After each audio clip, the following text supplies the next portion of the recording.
السلام علیکم سامعین، 2 محرم الحرام اور 21 جولائی ہے۔ خبر کا عنوان ہے ہندوستان میں مسلم آبادی کتنی ہے۔ پارلیمنٹ میں محترمہ اسمرتی ایرانی نے یہ جواب دیا ہے کہ 2023 تک مسلمانوں کی آبادی ہندوستان میں 19.7 کروڑ ہونے کا اندازہ ہے، یعنی مسلمانوں کی آبادی 2023 کے آخر تک 19 کروڑ سے زیادہ ہو جائے گی، اس کا امکان ہے۔ ایسا جواب محترمہ اسمرتی ایرانی نے پارلیمنٹ میں دیا ہے۔ بتاتے ہیں حکومت نے 24 گھنٹے پہلے پارلیمنٹ میں اس مطلب کی اطلاع دی ہے۔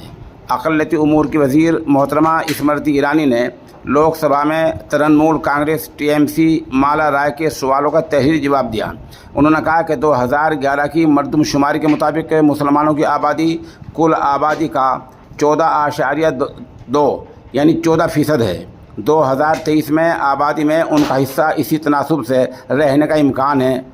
یہ اور بات ہے کہ انہوں نے پسماندہ مسلمانوں کی آبادی کے متعلق کوئی اعداد شمار پیش نہیں کیے۔ انڈیا TV کی رپورٹ کے مطابق مالا رائے نے 3 سوال پوچھے تھے۔ پہلا، کیا 30 مئی تک مسلم آبادی کے بارے میں کوئی ملک گیر ڈیٹا موجود تھا؟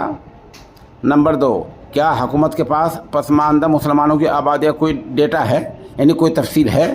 نمبر 3، ملک میں پسماندہ مسلمانوں کی سماجی اور اقتصادی حالت کیا ہے؟